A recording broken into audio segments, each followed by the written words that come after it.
so I think I'm going to move a little bit away from the podium.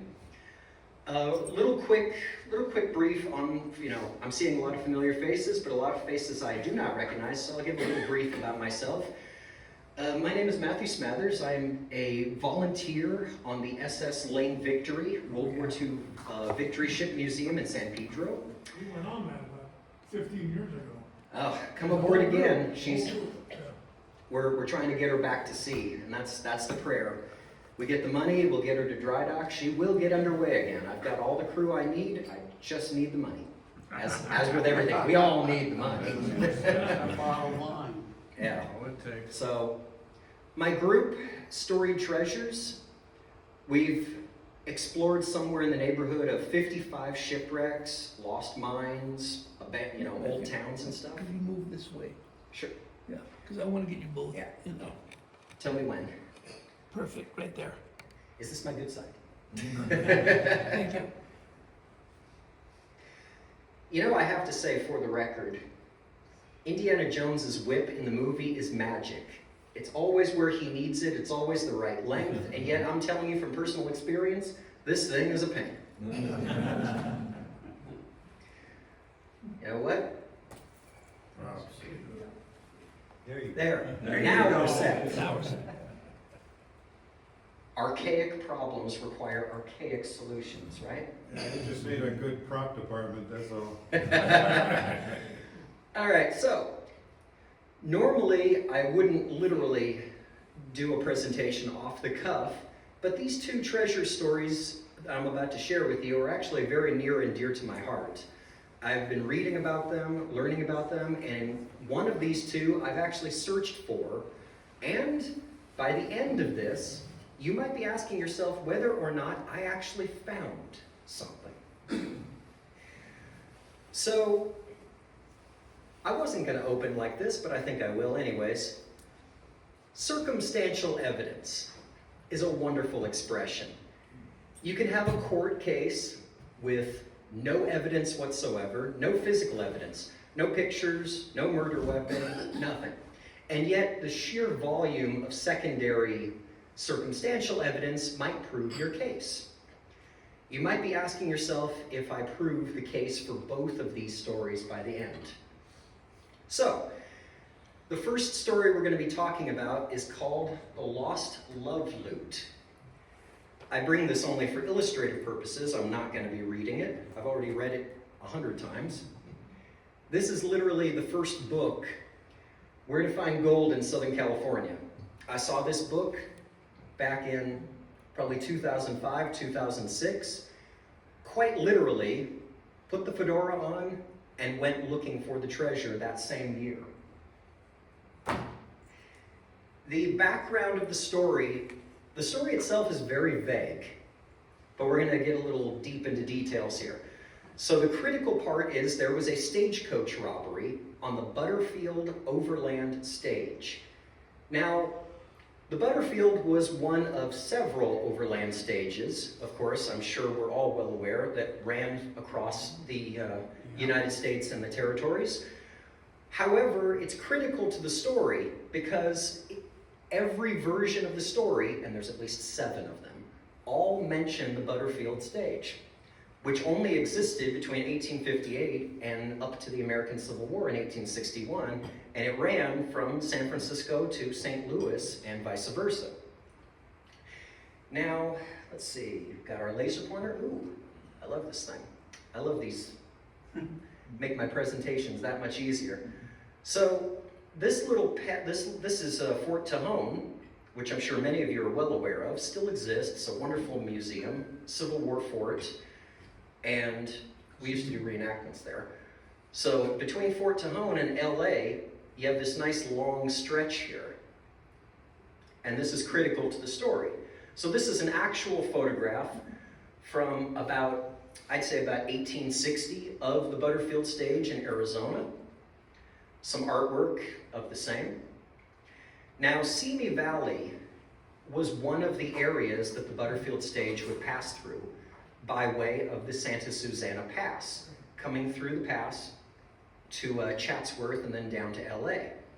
Now, Simi Valley back in 1858 and 1861 was basically a one-horse town, or a four-horse town. It was all ranches. There was really not much to speak of as far as, you know, a populace is concerned. I'm just gonna let that go right there. Get in my way. But critical to the story is that most of Simi Valley was comprised of ranches, cattle, you know, sheep herders, etc. There were still a few landowners there who took up the Mexican land grants from Pio Pico. So, the legend involving this story is that an unidentified rancher, owned a big spread of land in Simi Valley. And he was a very hardworking man, loyal as loyal can be, about as loyal a ranch hand as anyone could ever expect. His boss had a beautiful daughter. He fell in love with her. It was love at first sight. He begged his boss for her hand in marriage. So the story goes, his boss immediately laughed in his face and shut him down. But that ranch hand was persistent. And his boss, I'm sure, given the context of the story, probably told him in a rather smart-ass attitude, excuse my language, "The only way you'll ever take my daughter from me is if you become a rich bandit, and that ain't happening." Well, that boy took it to heart, and he went up to the Santa Susana Pass and overlooked the stagecoach with the intention to rob it and prove his love for his boss's daughter. Now, for any of you not familiar with the area, so the Santa Susana Pass Road is the old stagecoach road. This is actually the old stagecoach road, now known as the Santa Susana Pass Road. And the Santa Susana Pass State Park encompasses this entire area. It's a pretty rugged, pretty rough area. I practically grew up in this area. My old family, we've been hiking in these hills and mountains probably since I was 12. It's a pretty intense area. So it just skirts. Simi Valley is going to be over there on the left, and Chatsworth, of course, down on the right. There are numerous caves and little outcroppings, plenty of places that one could hide if you were looking to escape from a potential robbery. Now this, showing how rugged this is, look at this geography, isn't it pretty? Look down here. See those parallel lines? Those are the wagon ruts from the stagecoach. So this is the actual stagecoach trail that would have been taken by the Butterfield stage, the Wells Fargo stage, whatever stagecoach lines use this. This was the pass. This was the primary road through the pass. And the site is marked. It has been a marked location, so it's kind of a historic area. So, looks like a couple of my slides have disappeared on me, which is to be expected. I'm just going to blame technology. So, as the story goes, the story claims that this young ranch hand took his boss's gun and a horse and fled from the camp and fled up into the hills for several days. He hid in a cave and he overlooked the pass, observing the Butterfield stage as it went up and down the pass. Well, hiking through this area, there is actually one of several caves. This is a cave that I visited. This picture was taken by me probably back in 2009, so it's been a minute. But this cave has a back end with an exit, so you could slip in one side and go out the other. Very ideal situation. But even better, outside that entrance is a perfect view of the Santa Susana Pass, along with the entire stage trail going up and over the hill. Perfect vantage point. So that checks one part of the story. There is a cave overlooking the pass, and it has a perfect view of the surrounding area. And trust me, there is no way in Hades you are going to see where I'm standing from down there. It is perfectly hidden. So, back to the story. According to the story, he found a narrow part in the pass where the stage actually had to slow down. It was very narrow. People had to get off the stage and walk alongside in front of it or behind it because of the risk that the stage could tip over and tumble down into the gorge. So not much of a gorge, but it's a very long way down, maybe about 150, 200 feet. Would certainly be fatal to anyone in the stage should it have fallen off. As the story goes, he successfully managed to hold up the stage. He caught them completely by surprise because it was such a rugged part of the area. Who on earth would even dare try something in that spot? Well, he got the drop on them, fired a few warning shots, so the story goes, and he got them to unbuckle their money belts, pocket watches, the Wells Fargo cash box that was on the stage, and he had them load up the gold in his saddlebags and tie that cash box to his saddle. While he was just keeping the gun on them, they did all the work for him. Feeling quite proud of himself, he made the rather unfortunate mistake of not frisking all the passengers. As he rode away, a passenger had a pistol in his boot pocket, in his boot, and shot him in the back as he retreated. So the story goes, he was mortally wounded, and he made his way to a spring where he checked his wounds, realized he was going to die. He watered his horse, and he dug a shallow grave for the treasure that he had just stolen. He got back up on his horse, so the story goes, and rode back to the ranch where he collapsed into his lover's arms after telling her the whole thing. He died. Now, so the story goes, this story was preserved because that daughter kept a diary, and the diary was found in a family attic. The family yet to be identified, and yet the story is consistently popping up in books like that or in Old West periodicals. There are a couple from like the 60s or 70s, like Old West magazine, that do mention this story. A few details change, such as how long he waited to pounce on the stage, how much treasure he took, maybe he had an accomplice with him, but the main details always stay the same. It was always the Butterfield stage.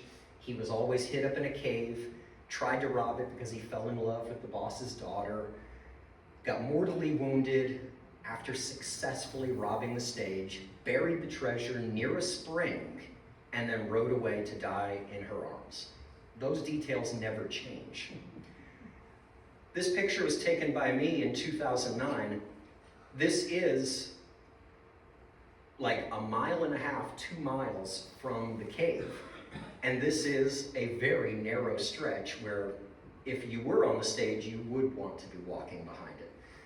This is yet another detail that checks out from the story. This is the only place on the entire Santa Susana Pass where something like this would be possible. And it matches the details of the story perfectly. As you can see, very uneven. Just off to the left is a drop-off. It's like a slide. It goes down 150, 200 feet. So this is the area in like the early 2000s. This is actually, doesn't look like much. This is part of the trail right here, the Butterfield Trail. But you have to really squint and even then imagine to see what it used to be.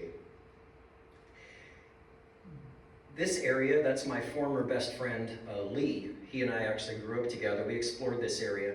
We believed that this area, as indicated by him, was the area that the treasure had been buried.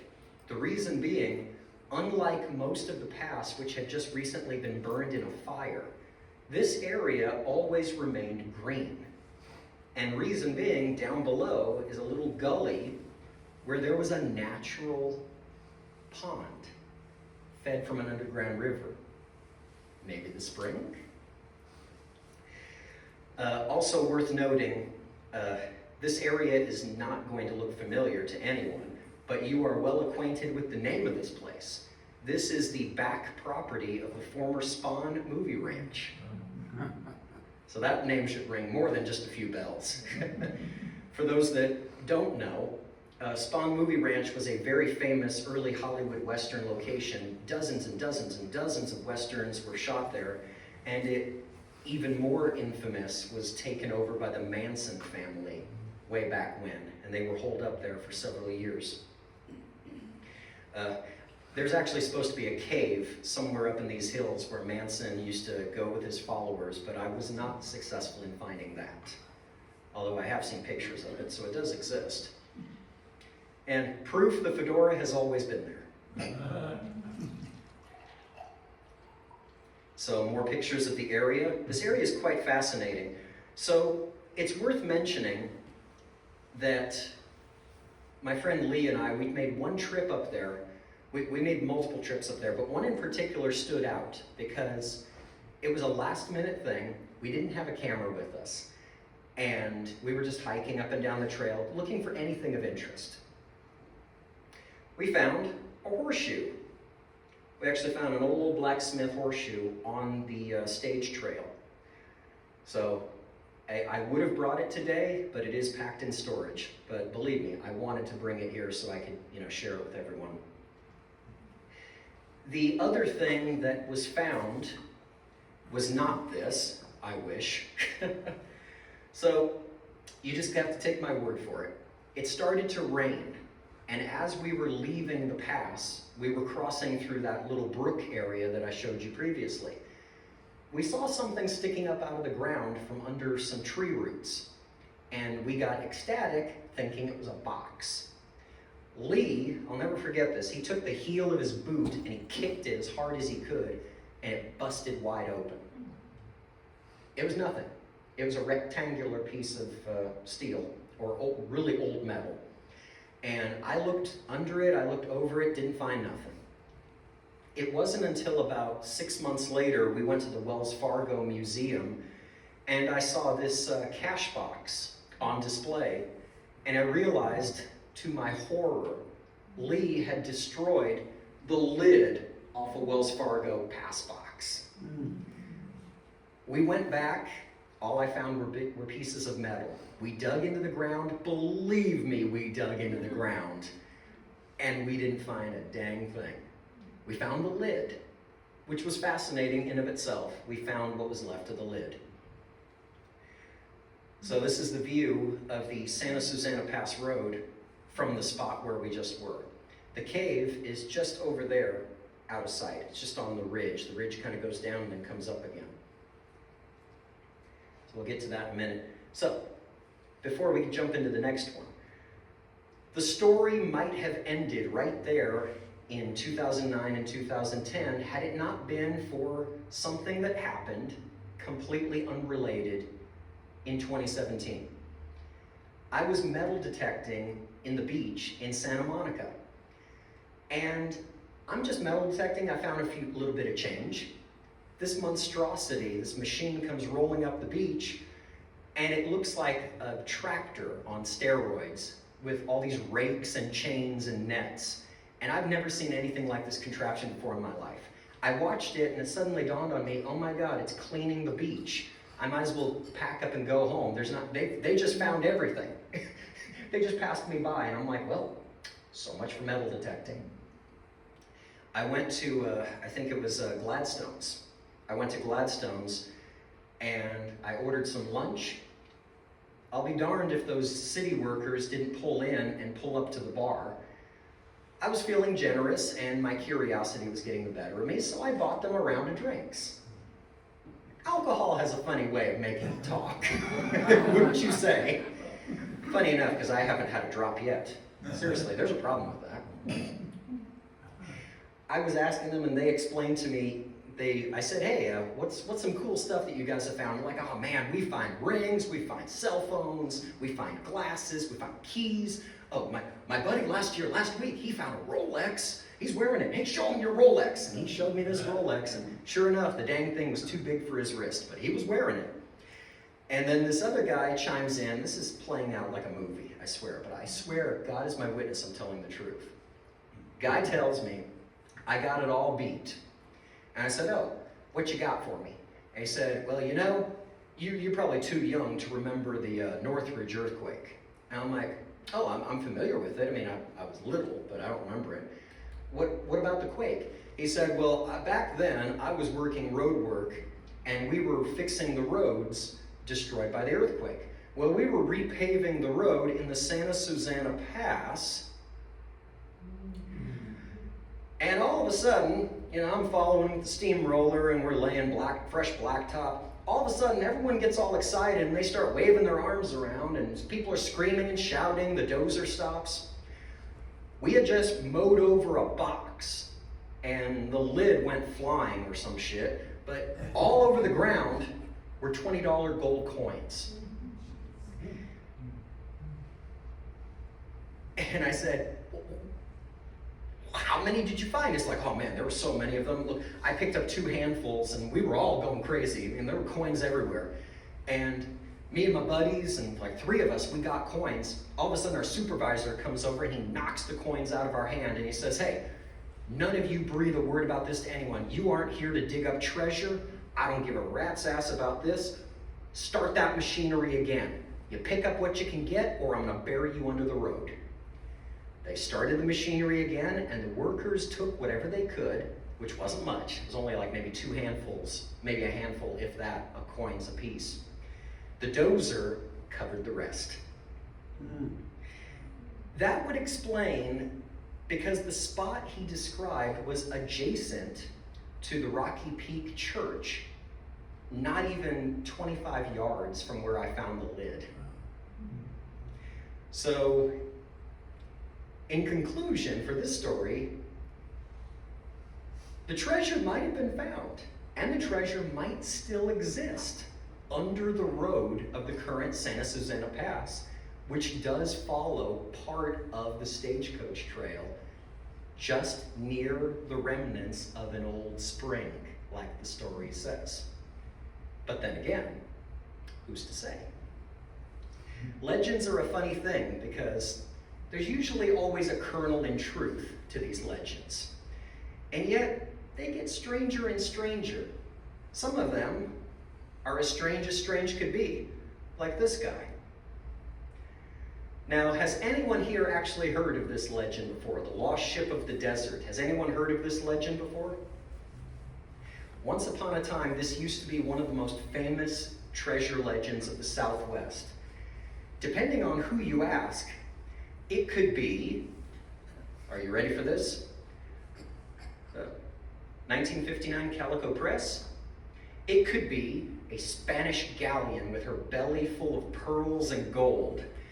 It could be a brigantine schooner from a pirate ship. It could be from a pirate. Or it could be a Viking longship. Or, and truth is truly stranger than fiction, it could be all 3.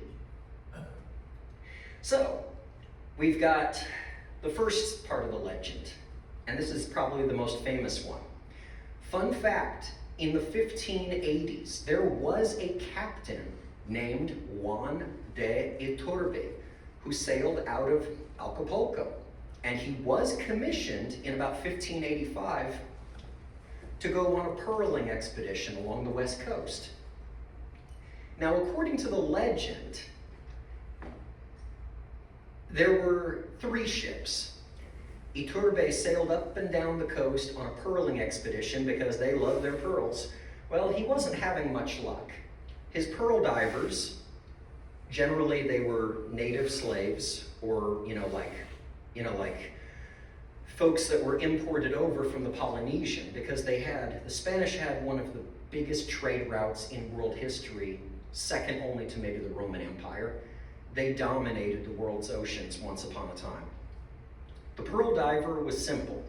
They would jump overboard, sample an area. If they saw, good prospects, they would literally tie a weight or a rock to their feet, and they'd jump overboard and sink to the bottom and pick up as many oysters as they could before being hauled up.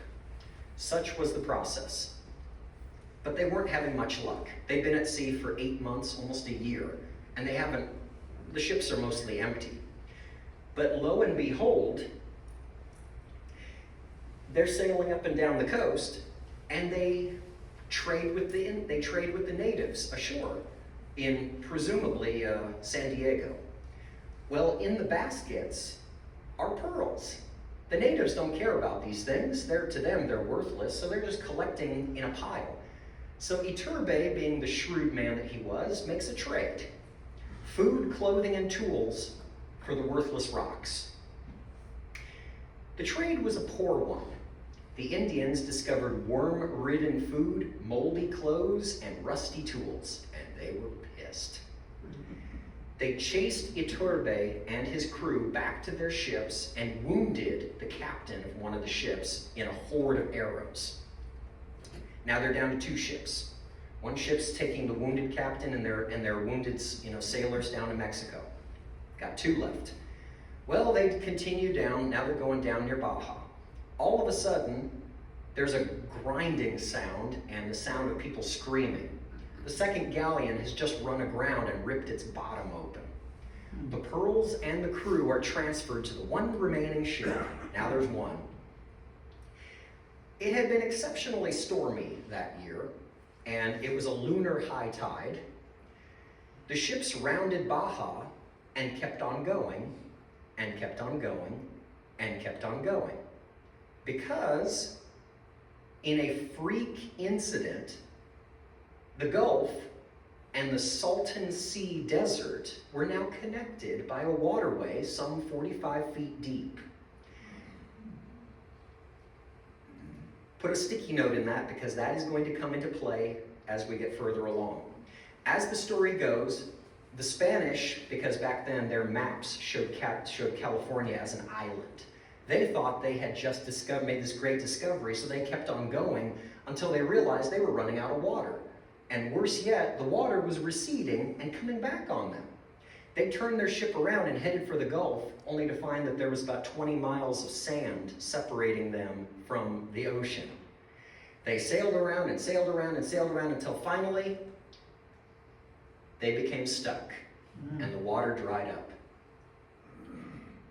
The ship sat there, presumably for the rest of time. The crew either died or went back to Mexico. The legend is never clear. There are 3 men named Iturbe. One of them lost 2 of his ships. Maybe that's the basis for the legend. It's hard to say. The records which actually existed, I looked into this, the records actually existed at one time in the archives of Acapulco, and they were destroyed in a flood back in the 80s. The next source of the story comes from this guy, Sir Thomas Cavendish. He followed in Francis Drake's footsteps and circumnavigated the globe, and he was only about 23 years old, and he was a bloodthirsty guy. He raped and pillaged and murdered his way along the whole Pacific frontier, sinking ships, raiding their cargoes, burning villages. He was a terror, eager to prove himself. Most famously, and you can see California as an island. So that was always the attraction. They were always curious about finding this mythical passage.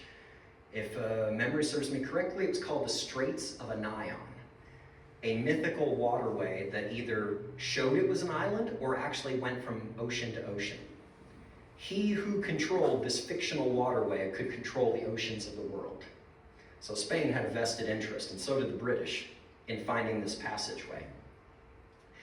Most famously, Cavendish had 3 small ships. They were very small. They were brigantines, little small sailing ships. They actually pounced on and successfully captured a fully loaded Spanish galleon fresh out of Manila. It had just come across the Pacific. The crew were weak, malnourished. They couldn't fight back.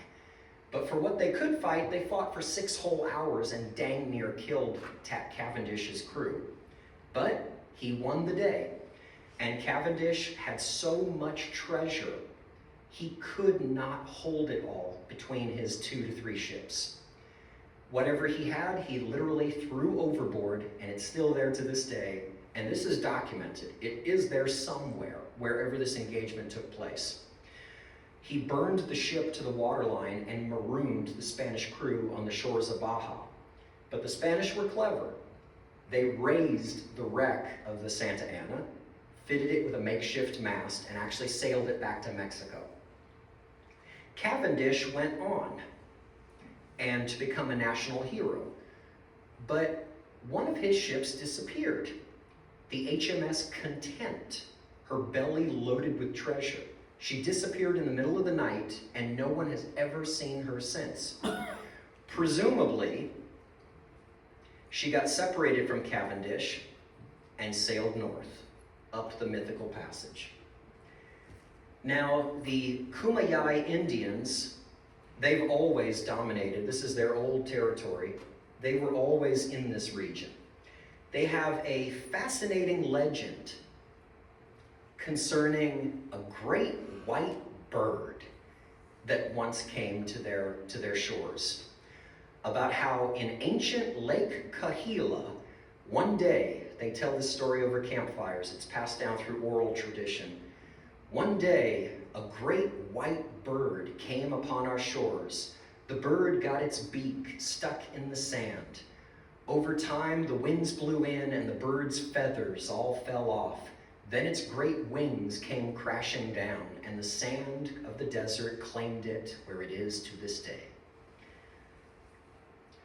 Possibly HMS Content, possibly a Spanish galleon. It's hard to say, because Lake Kahila, there's different impressions about where this lake could be. It really existed, but geographically, we don't know where. The natives considered what is the present-day Salton Sea to be Lake Kahila. However, oral tradition actually suggests it's on the Mexican side of the desert, just across the border. What's a good story without a few good, interesting characters? I could literally host 3 lectures all about the ship in the desert. There are so many details and so many legends. Charlie Klusker is probably the most prolific of all the stories for the ship in the desert. He allegedly served in the Revolutionary War and then went on to serve in the Civil War and was still alive and still prospecting. He was living and prospecting during the California Gold Rush, then went on to the American Civil War and was still living well over the age of 100. I think he passed away at the age of 112. And he's a very famous figure in this story because the reason I include his headstone is because if you read some of the legends about Klusker, he died looking for the ship. This is not the case. He died at a very old age, nice ripe old age. 105? I thought it was 110. Oh well. The proof is in the stone, as they say. One of the most famous stories about the ship actually comes from Klusker. That Klusker was prospecting for gold, didn't have much luck, during the California Gold Rush. He went down south to the Salton Sea to try his luck at prospecting there. On one trip in particular, he said that he was searching for water. He had been without water for several days, and stuck into the side of a hill, a rocky embankment, was the wreck of an ancient ship. Its hull was bleached white from exposure to the sun, but he could tell it was once a large ship, and the stern of the ship, the rear end of the ship, was ornately carved.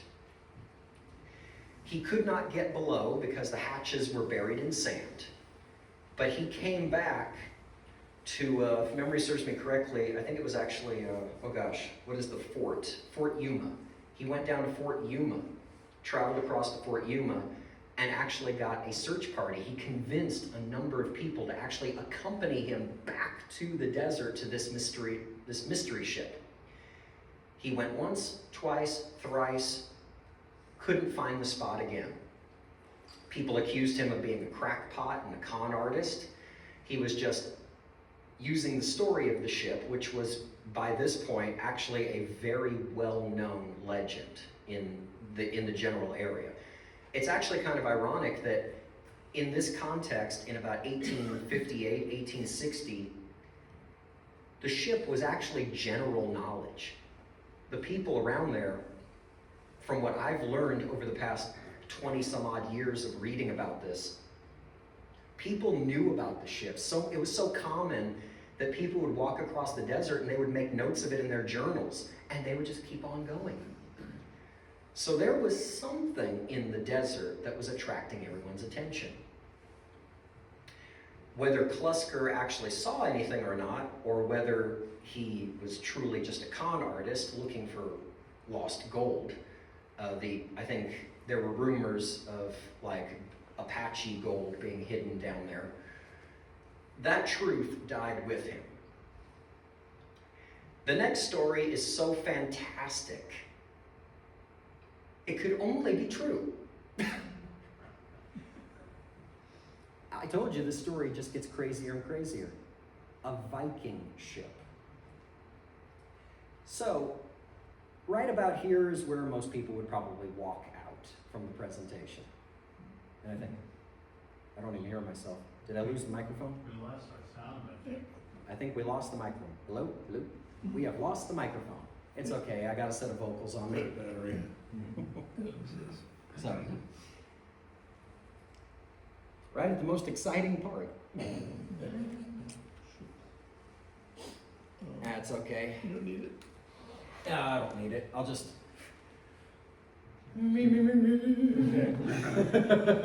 Check the vocals. Project.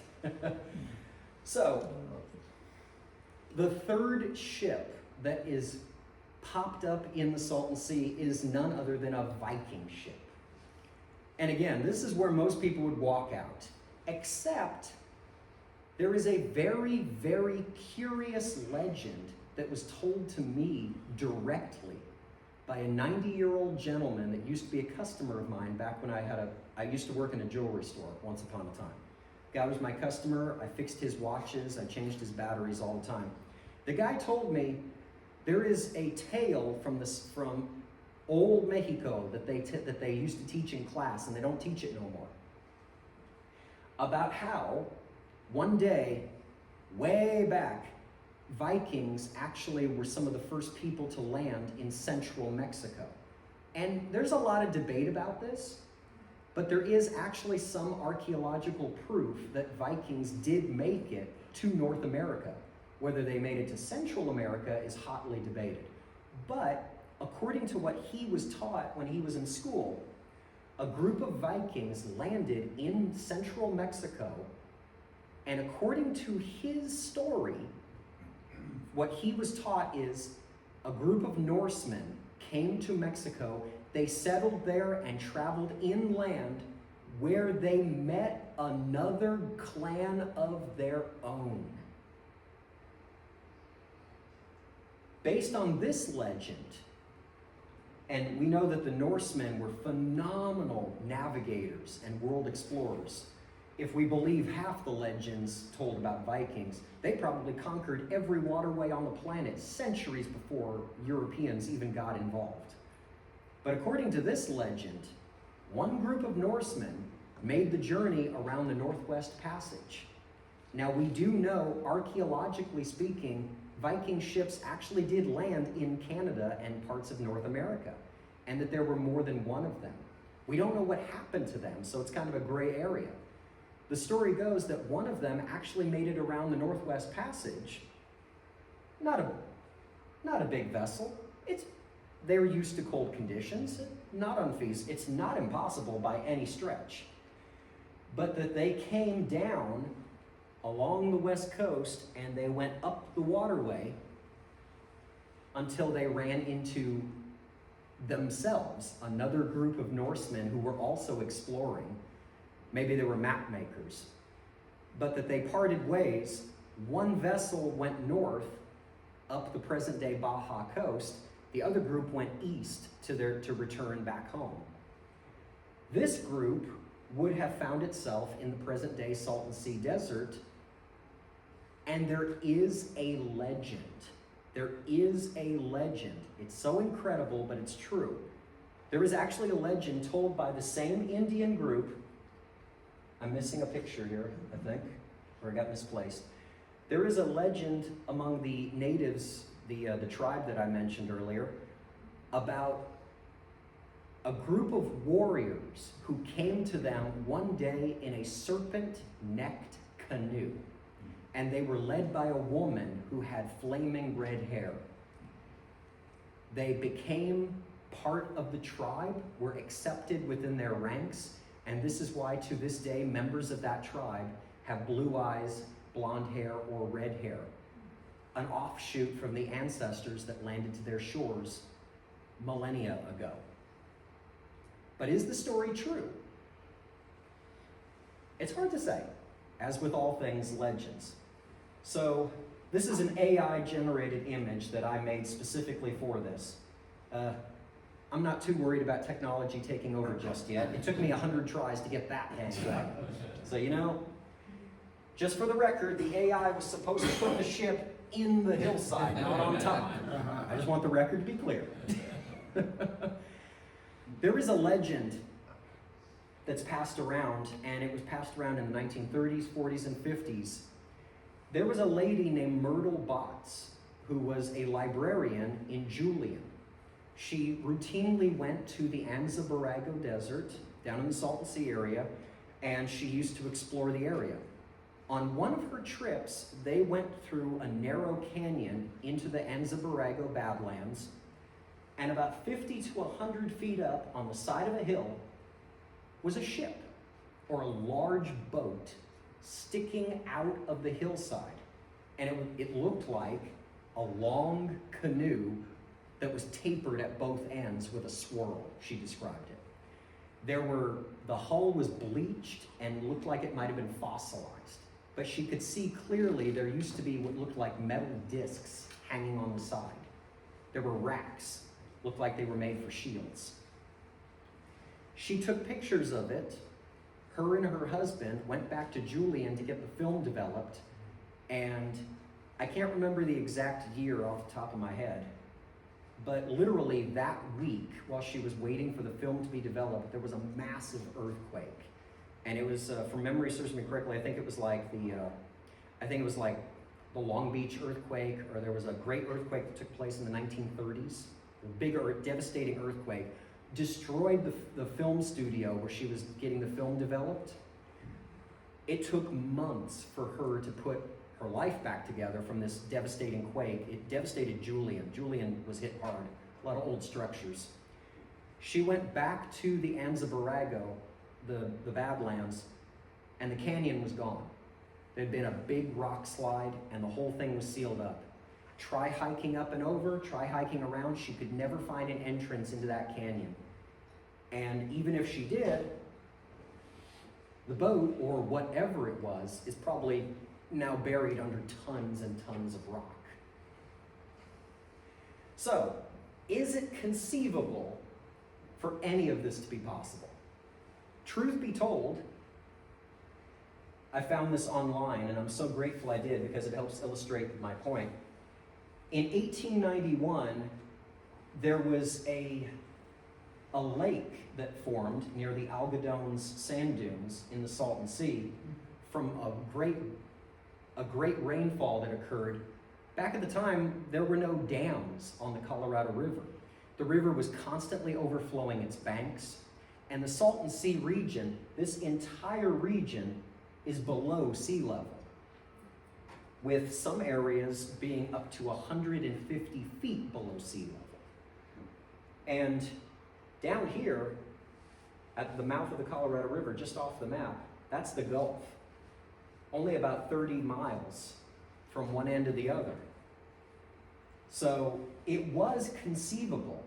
Scientists, geologists always butt heads on this, but it is a documented fact that the Salton Sink, the modern day Salton Sea, was formed at least 50 or 60 times due to excessive rainfall. And it doesn't take that much imagination to bridge the gap in these legends that maybe there was a supermoon, a great lunar event that would have raised the tides to an excessive level and flooded the desert. All that rushing water, hundreds of millions of tons of it washing into the desert and washing open a temporary channel until it receded. It might have lasted for several days. Could have lasted for several hours. It's hard to say.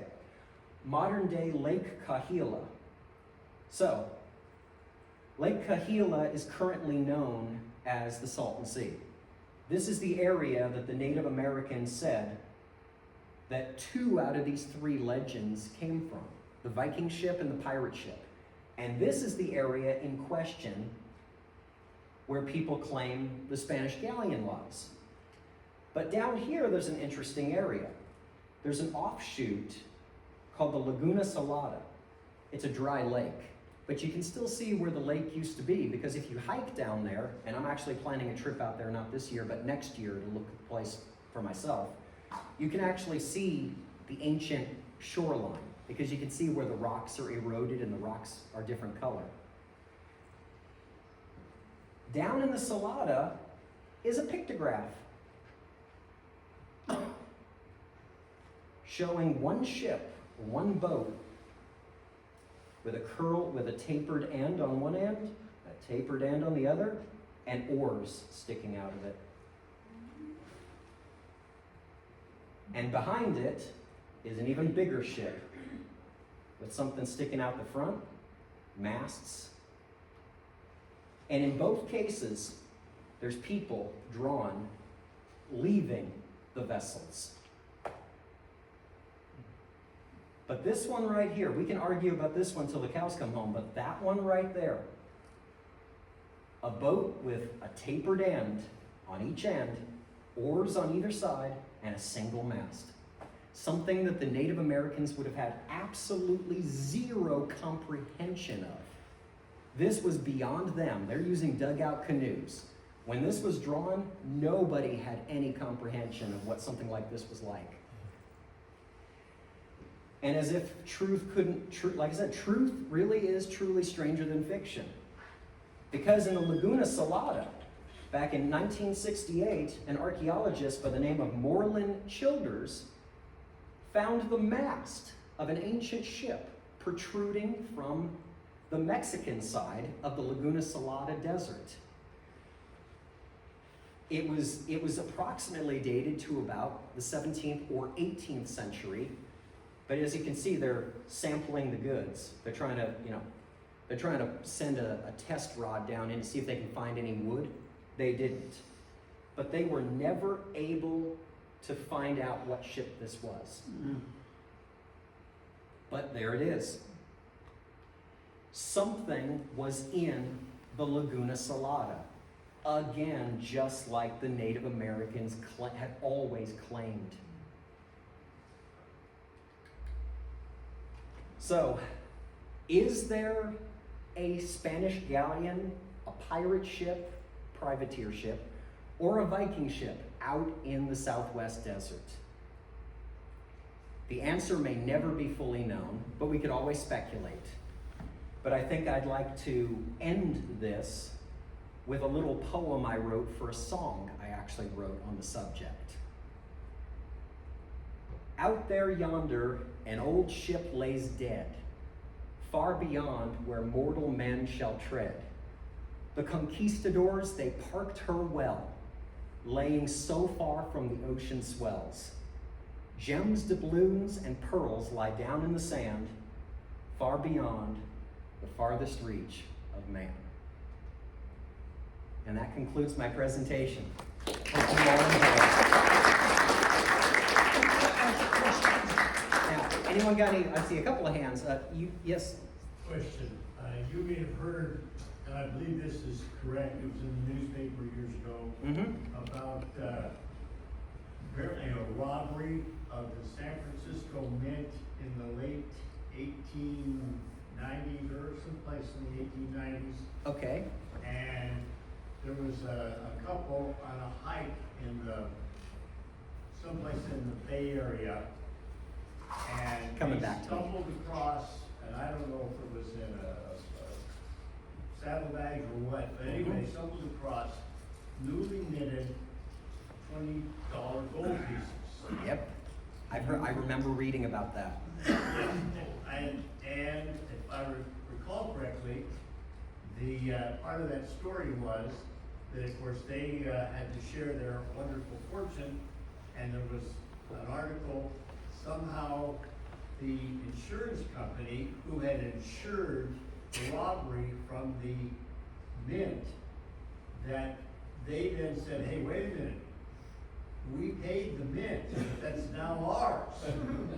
Yeah. And so they had to give it back. I don't even know if they got a finder's fee Yeah. or anything. Can you comment about that? I can comment with a quote by the late treasure hunter Sir Robert Marks, who found over 100 shipwrecks and Spanish galleons in Florida and the Caribbean. He was an amazing treasure hunter. He said, treasure is trouble. The more treasure, the more trouble. So, yeah, it's gold. Gold is a funny thing. I've seen it myself. No doctor will ever come forward and diagnose gold fever, but it's real. I've seen it, and I've seen what gold can do to people. You get a treasure like that, people come out of the woodwork that you never even dreamed existed. Suddenly, everyone's grandmother's niece's nephew's cousin's daughter's nephew's grandson is out trying to lay claim to something, and it just becomes a big mess. My comment is, my personal feeling, I feel like they should have taken it to the nearest pawn shop or to a coin collector, or maybe they should have split it 50-50 or worked out something, because something like that only happens once in a lifetime, and it's not right that it should get taken. My thoughts were they should have kept their mouths shut. Yep. Yeah. And little by little brought it back into the system. And these were unminted or uncirculated. Yep. And apparently all of that was correct. And who would have thought, thinking of the insurance companies, that they would have the what do I want to say? The idea of, over 100 years ago said, hey, that belongs to us now. Yep, I know. It's insane. And the problem is they got the money and the law on their side, so it's kind of a losing They got it streak. back. I don't think they got anything out of Yeah. it. I think they got a thank you, and they got they got a thank you, and they got a news interview, and that was about it. You had a question. I just finished reading the autobiography of Robert Ballard, Yes. who found the Titanic. Same thing. It's fantastic. One thing leads to another. There's no end to it. Yep. Just incredible. That was only one fire. Oh yeah.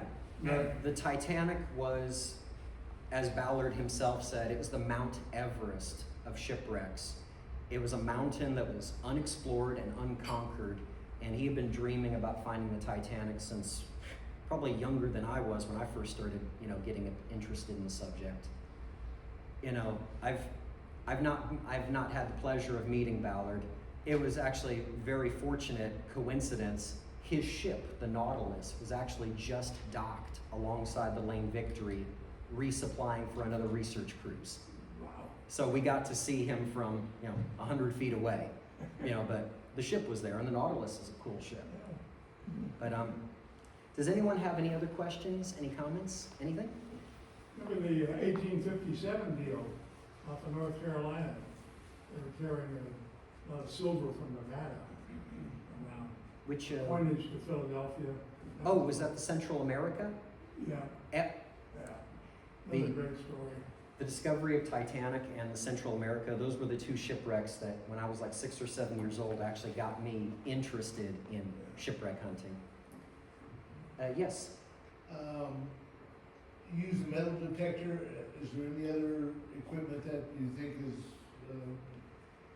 supremely necessary or helpful to use? Or Well, I can tell you the advice I was given from a pro treasure hunter in Florida.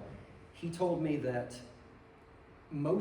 your average Joe metal detectorists all stay on the dry sand in the beach. Some of them have fancier machines. They go into the wet sand. But the good stuff is underwater because people are splashing with their kids and wedding rings fly off. They lose their earrings, their glasses. I lost my glasses. And those were brand new too. I never did find them. Yeah, once you drop something in the ocean, it only takes seconds, milliseconds before it's gone forever. But I think a good metal detector, if it's waterproof within reason, is really all you need. And then you just have to have a way to sift the sand. They sell these little things that look like, oh, almost like a colander, like a handheld colander. You can scoop it and just shake the sand out. I've had a little bit of luck with metal detecting, but I've yet to make a truly big find worth bragging about. Any other questions? All right. Well, I want to thank you, Matthew. Thank you, Jim. Great talk.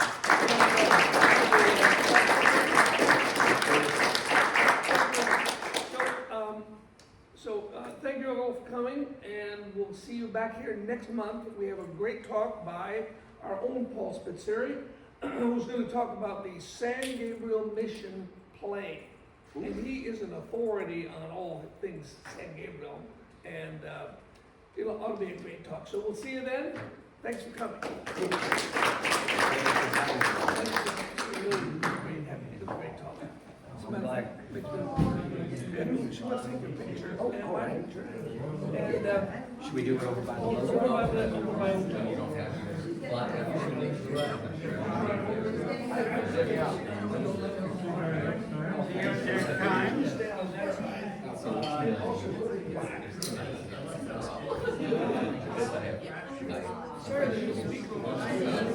Sorry.